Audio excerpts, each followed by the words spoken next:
مهما قلت لكم انها خطيرة ما انتوش هتصدقوني، ومهما قلت لكم ان هي اقتصادية وعلى قد ايديكم برضو مش هتصدقوني. يبقى لازم تشوفوا بعينيكم قد ايه الحلوة بتاعتنا بتدوب في بقكم دوبان، وكمان اقتصادية وعلى قد ايديكم. وقلت لكم قبل كده لو عايزين توفروا وتدبروا وكمان تاكلوا حلويات كل يوم يبقى لازم تتفرجوا على الفيديوهات بتاعتنا وتعملوا لنا مشاركة وكمان تتابعونا، وما تنسوش اللايك بالله عليكم.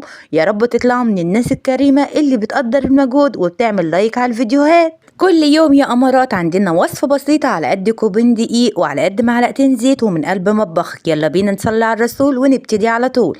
4 معالق زبدة هنعمل مع بعض بسكوت جميل جدا بيدوب في البق، وكمان كوب الا ربع سكر بودرة مطحون مش كتير، وكمان بيضة واحدة وشعرة ملح عشان بتعمل معادلة للسكر ما بننساهاش كل وصفة، وكيسين 2 فانيليا، وكمان 4 معالق زيت. وكده تبقى وصفتنا خلصت. صدقوني اقتصادية وعلى قد ايديكم.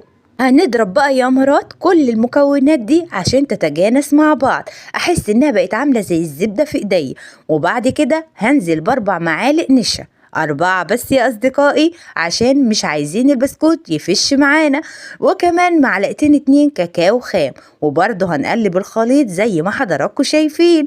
وبعد كده هننزل بقى بمعلقة صغيرة من البيكنج باودر، معلقة الا ربع كمان لو تقدري، عشان البيكنج باودر وجوده خطير جدا واحنا مش عايزين البسكوت يبقى نافش قوي وكمان يتكسر بسرعة. وبعد كده هنبتدي ننزل بكوبين 2 دقيق واحدة واحدة، ما تنزليش بيهم مرة واحدة، ايوه ما تنزليش بيهم مرة واحدة. وبعد كده هتستغني عن المعلقة وتتعاملي بايدك بقى. وشايفين سمك العجينة عامل ازاي؟ احنا عايزين العجينة بتاعتنا كده. واهم حاجة في عجينة البسكوت ان احنا هنسيبها ترتاح شوية، وبعد كده هناخدها كيس من فوق وكيس من تحت وبالفرادة بتاعتنا، وكيسين مهمين عشان العجينة على سكر ومش عايزينها تلزق في الفرادة، وعشان السمك بتاعنا يبقى متساوي. وبعد كده هنجيب القطعة العسل اللي قدام حضراتكم، قطعة بلاستيك. انا عندي كذا نوع من القطعات، قطعات بلاستيك وقطعات ستانلس، وقلت لكم اماكنهم فين، يا اما في المعارض المنزليه جنبك يا اما في المواقع الالكترونيه، وما تخافوش على قد ايديكم.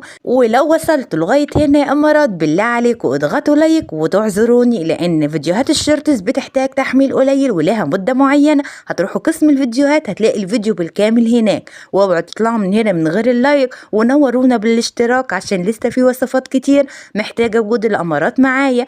اختكم في الله مرودي، كل يوم وصفة جديدة، واستنونا والسلام عليكم.